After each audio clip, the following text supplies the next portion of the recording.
दोस्तों नमस्कार।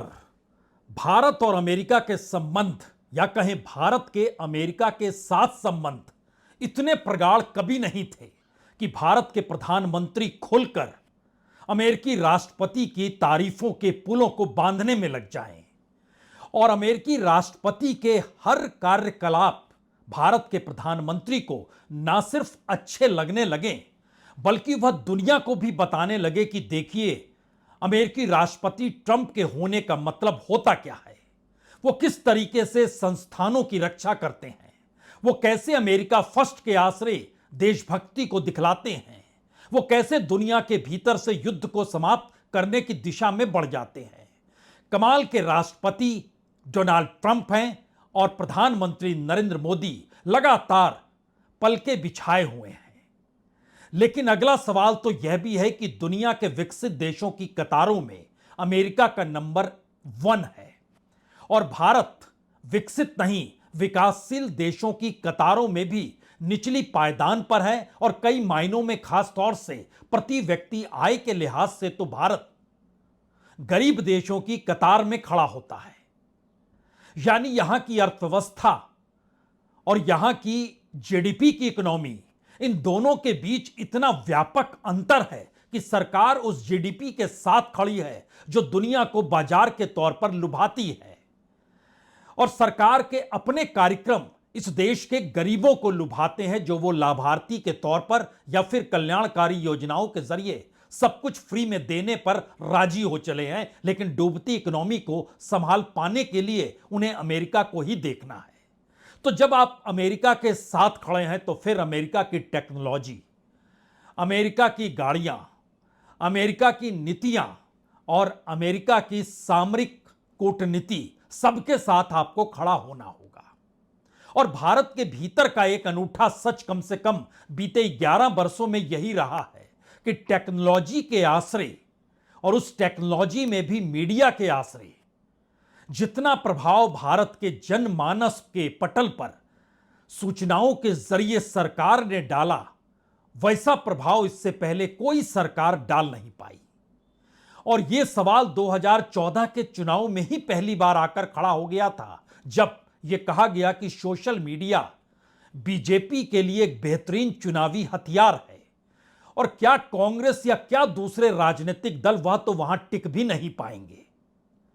लेकिन टेक्नोलॉजी सत्ता को नहीं देखती है, टेक्नोलॉजी सत्ता में बैठे शासक को नहीं देखती है, टेक्नोलॉजी अमीरी गरीबी को भी नहीं देखती है, टेक्नोलॉजी यह भी नहीं देखती है कि दरअसल सत्ता की ताकत का मतलब क्या होता है। वह तो टेक्नोलॉजी अपनी ताकत के आश्रय सत्ता को या तो और ताकत दे दे या जनता को इतनी ताकत दे डाले कि सत्ता की कुचूले हिलने लग जाए।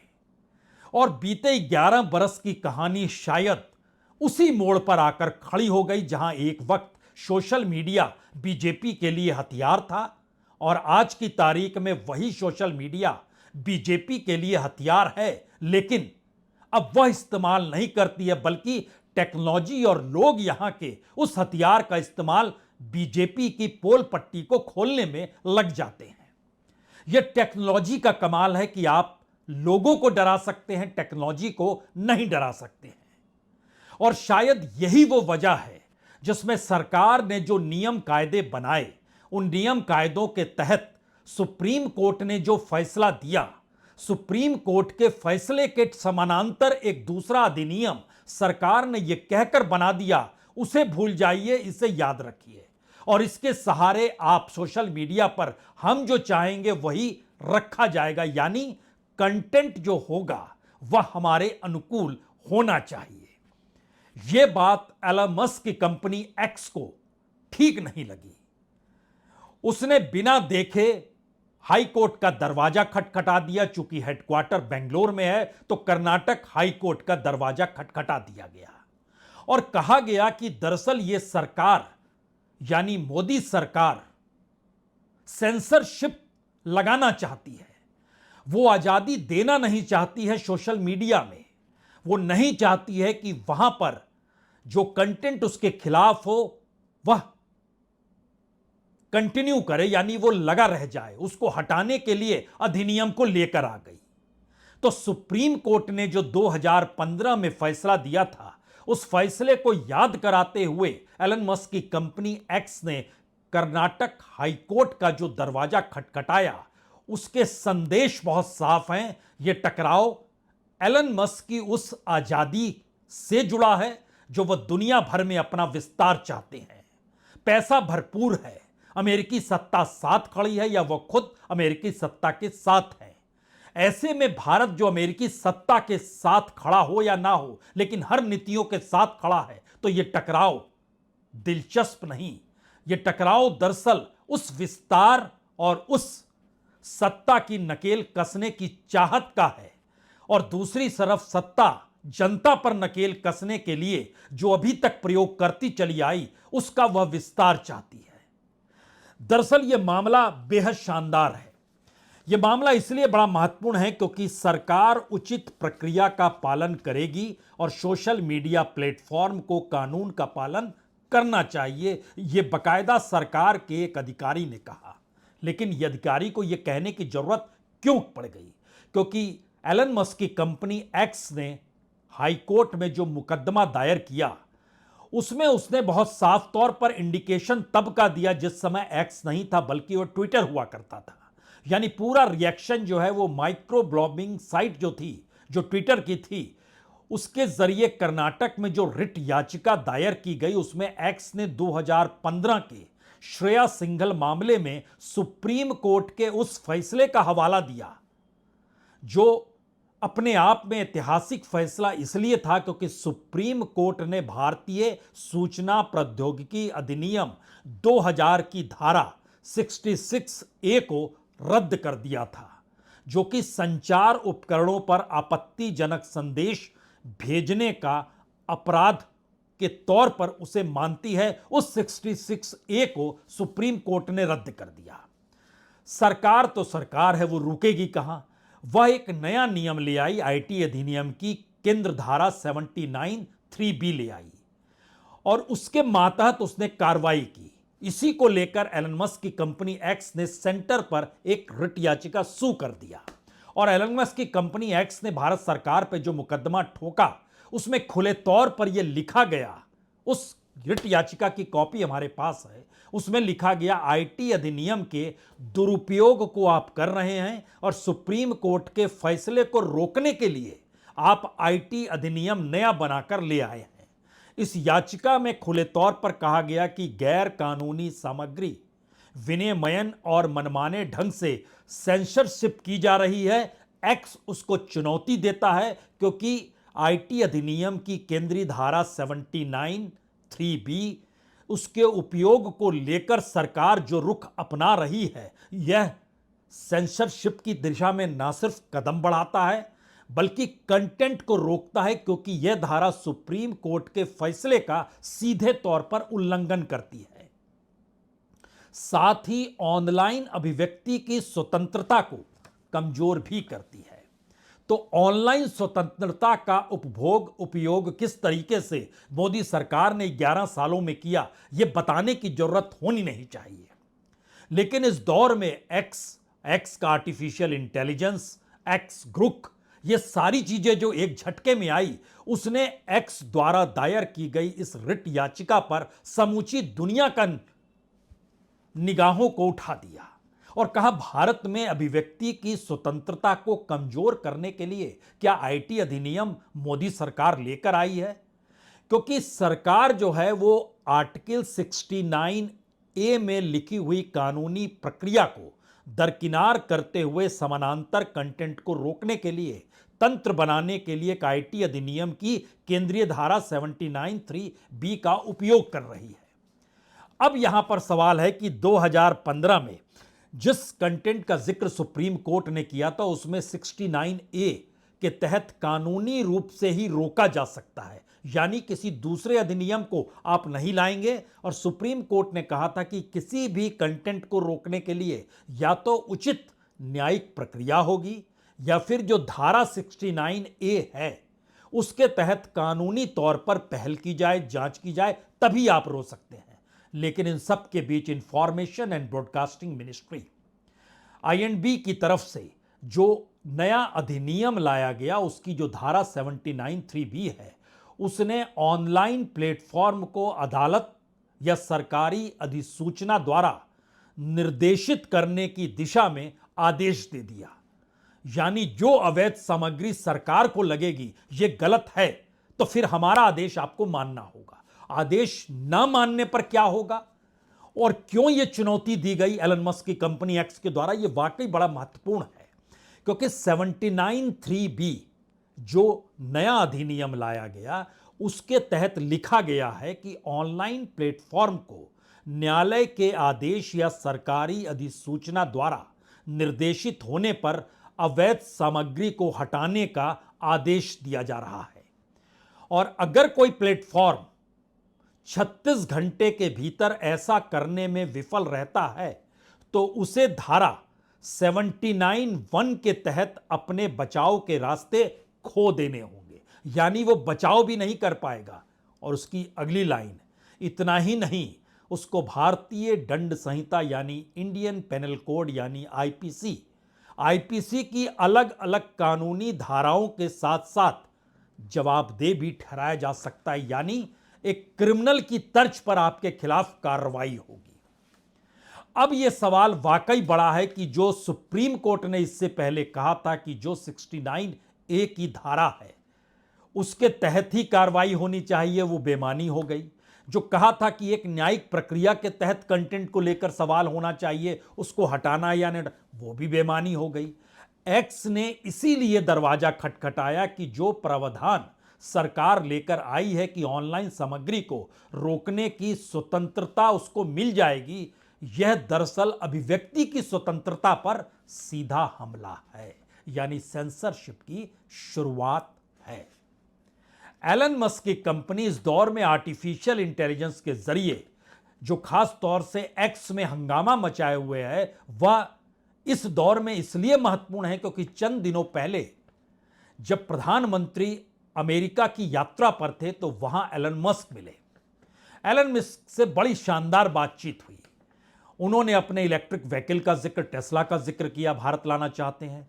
उसके बाद सैटेलाइट का जिक्र हुआ, उसके साथ यहां के स्पेक्ट्रम का जिक्र हुआ और इन सब के बीच भारत में इंटरनेट सेवा स्टारलिंक यानी एलन मस्क की कंपनी को मिल जाए, इस रास्ते एक झटके में 24 घंटे के भीतर एयरटेल भी मान गया और जियो भी मान गया, जो कि बरसों बरस से संघर्ष आपस में कर रहे थे।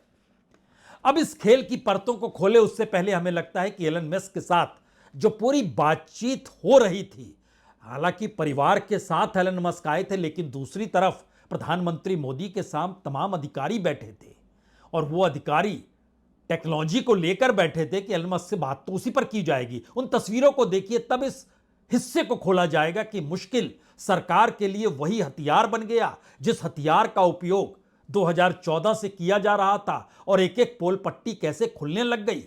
तस्वीरों को देखिए।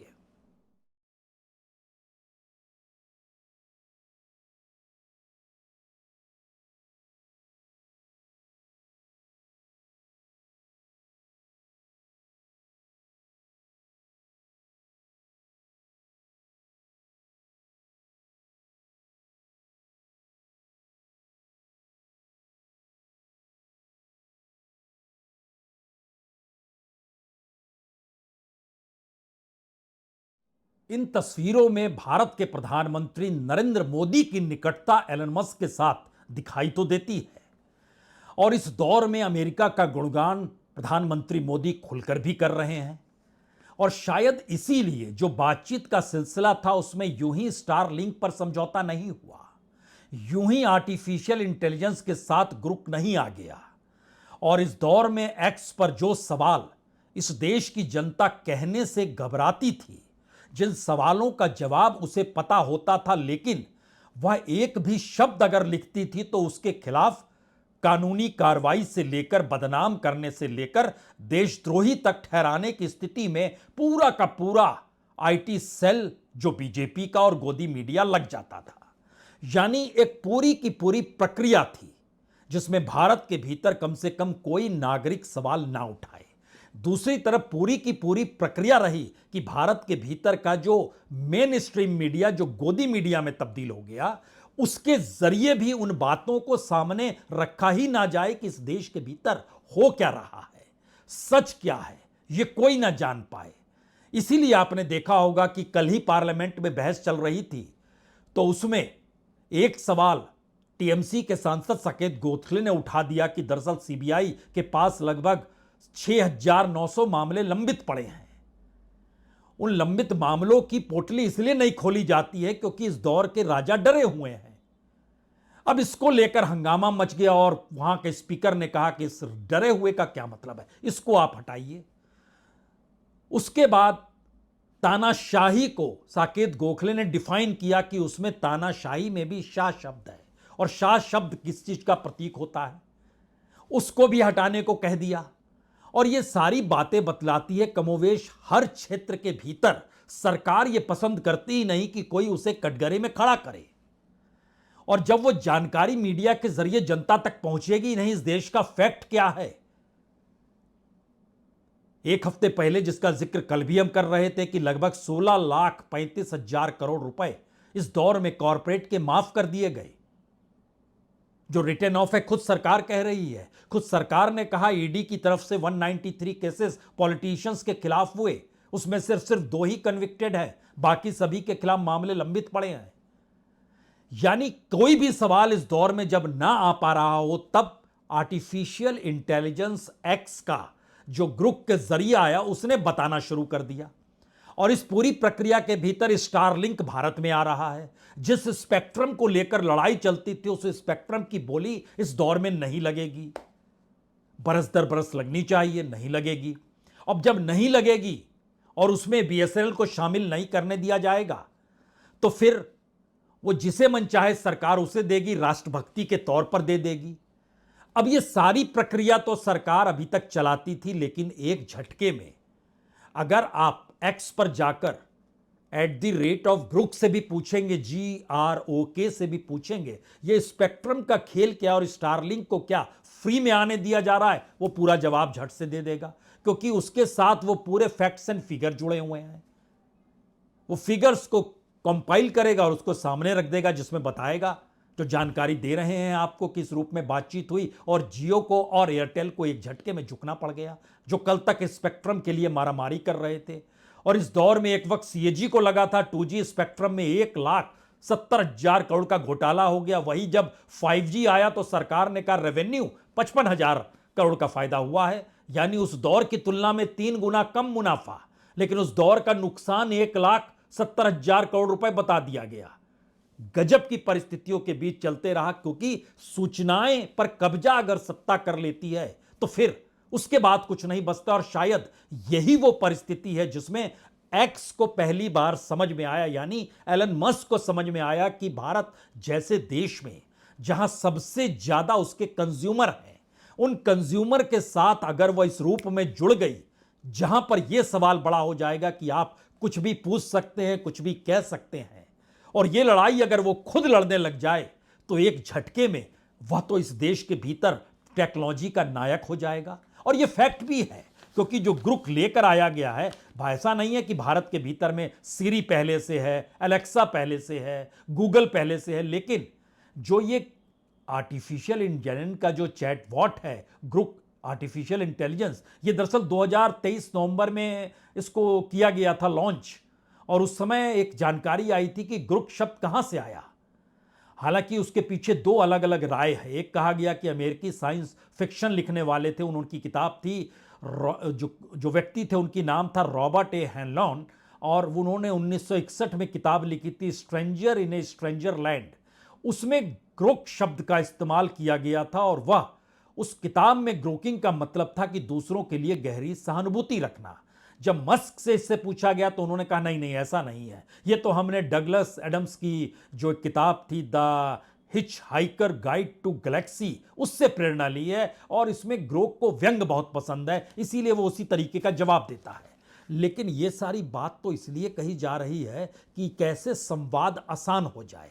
इसके पीछे का फैक्ट ये है कि तमाम जगहों पर जहां जहां कंटेंट को लेकर सत्ता रोक लगाने लगी। और भारत में यह सवाल अगर कंटेंट को लेकर बड़ा है कि आप कुछ भी कह नहीं सकते हैं, कुछ सवाल नहीं कर सकते हैं, और उसका जवाब जानते हुए भी कोई जवाब दे पाने की स्थिति में नहीं होता है, वो कोई भी जवाब हो सकता है।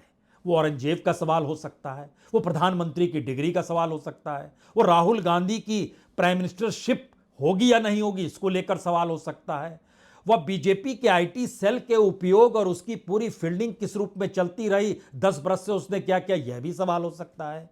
वो सवाल भारत के गोदी मीडिया को लेकर हो सकता है। वो सवाल इस देश के भीतर में जो खास तौर से जो फंडिंग कॉरपोरेट की होती थी, पॉलिटिकल फंडिंग, उसको लेकर सवाल होता सकता है। जो पेगासस जासूसी के लिए इस्तेमाल किया जा रहा था उससे जुड़ा सवाल हो सकता है। वो जस्टिस लोया की मौत को लेकर सवाल हो सकता है। वो इस दौर में गुजरात के दंगों को लेकर सवाल हो सकता है। यानी जिन सवालों को इस दौर में कोई करेगा नहीं, उन सवालों को करते हुए उसका जवाब पा लेना और उस जवाब के आसरे सिर्फ यह बताना कि देखिए एक आर्टिफिशियल इंटेलिजेंस के जरिए जो इंटेलिजेंस फैक्ट्स निकल कर आ रहे हैं वो तो आपके खिलाफ हैं। आप यहां पर दो बातें दिमाग में रखिए। एक, तानाशाह जब होता है तो सत्ता के सामने डरी हुई समुदाय, जनता, समाज होता है। उस डरे हुए समाज को अगर एक छोटी सी लॉबी दिखाई दे जाए तो फिर वो डरा हुआ समाज ताकतवर हो जाता है। दरअसल भारत के भीतर की परिस्थितियों में संपादकों का खत्म होना, एक्टिविस्टों का खत्म होना, इस दौर के भीतर जजेस का खत्म होना या जजेस का अनुकूल सत्ता अनुकूल हो जाना, फैसले उसकी पूरी फहरिस्त बताने लग जाएं, यानी जो लो डेमोक्रेसी को बैलेंस करने वाले फैक्ट्स हैं, अगर वह धीरे धीरे धीरे धीरे हर फील्ड को प्रभावित करते चले जाएंगे और ऐसे में एक झटके में एक आर्टिफिशियल इंटेलिजेंस के जरिए एक टेक्नोलॉजी आएगी जो आपके तमाम सवालों का जवाब दे पाए, तो आप जो बरसों बरस से जिन सवालों से जूझ रहे थे और कह नहीं पा रहे थे, कुलबुला रहे थे क्योंकि आप डरे हुए थे, एक झटके में वो आएंगे तो शुरुआती दौर में तो आप मौज लेंगे, लेकिन अगले स्टेज में आप फैक्ट्स जानेंगे और थर्ड स्टेज में वो फैक्ट्स को आप काउंटर करना शुरू करेंगे सत्ता के सामने रखकर। ये परिस्थितियां ना आए तो इसी के लिए आईटी अधिनियम जो 69A को खत्म करने के लिए 79(3)B बनाया गया और कहा गया कि 36 घंटे के भीतर अगर हमारे निर्देश को आप नहीं मानेंगे और नहीं हटाएंगे तो आपके खिलाफ आईपीसी की धारा भी लग सकती है। इसको चैलेंज अपने तौर पर एलन मस्क के एक्स ने कर दिया है और यह मैसेज इस देश के भीतर इसलिए कहीं ज्यादा बड़ा है क्योंकि सरकार के साथ जुड़ी हुई तमाम एजेंसियां, सवाल सिर्फ आईटी, सीबीआई, ईडी भर का नहीं है, यहां पर सवाल सीवीसी का है, यहां सवाल सीएजी का है, यहां सवाल इस देश के निचली अदालतों से लेकर सुप्रीम कोर्ट के भीतर पड़े हुए उन मामलों का है जो मामलों पर फैसला नहीं हो पा रहा है। इस देश के भीतर जो फैसले हो गए उन फैसलों को लेकर भी है। वो राफेल से जुड़ा हुआ कमीशन का मसला भी आप आर्टिफिशियल इंटेलिजेंस के एक्ट ग्रोक से पूछ सकते हैं, वो जवाब भी दे देगा। सरकार ने क्या कहा, फैक्ट क्या था, फ्रेंच गवर्नमेंट क्या कर रही थी, दुनिया क्या कह रही थी, जासूसी हो रही थी, उस पर भी आप पूछ सकते हैं, कह सकते हैं। यानी टेक्नोलॉजी रुकेगी नहीं और सत्ताएं अपने तौर पर जब टेक्नोलॉजी का ही उपयोग करते करते सत्ता को मजबूत करती चली जाए और वही टेक्नोलॉजी उनको चेतावनी देने लगे, तब सवाल बड़ा है। और यह सवाल शायद इस रिट याचिका के जरिए इसलिए बड़ा है क्योंकि फैसला कर्नाटक के हाई कोर्ट को करना है और फैसला इससे पहले सुप्रीम कोर्ट कर चुका है। यानी दो बड़े सवाल सबसे मौजूद हैं। पहला सवाल, अगर भारत रोक लगाता है जो चीन अपने यहां लगाए हुए है, लेकिन वह एक तानाशाह सरकार के तौर पर दुनिया के आकलन होता और कहा जाता है कि चीन के भीतर का क्या सच है कोई नहीं जानता है क्योंकि वहां की सरकार सिंगल पार्टी, वहां के जरिए सेंसरशिप के जरिए चीजें बाहर आती है या आ ही नहीं पाती है। तो क्या भारत उस तर्ज पे खड़ा हो जाए? दूसरा सवाल, जब आप निकटता आपकी अमेरिका के साथ है और अमेरिका की जीवन देखने की जो शैली है और जो उसकी पूंजी और बाजार को लेकर जो सोच है वो भारत की नहीं हो सकती है। डेमोक्रेसी को लेकर भी वहां की सोच और यहां की सोच में अंतर होगा। भारत के भीतर में जितनी बड़ी तादाद में गरीबी है वैसी अमेरिका में नहीं है। अमेरिका जिस लिहाज से प्रवासियों के साथ पेश आ रहा है वैसा भारत पेश नहीं आ पाएगा।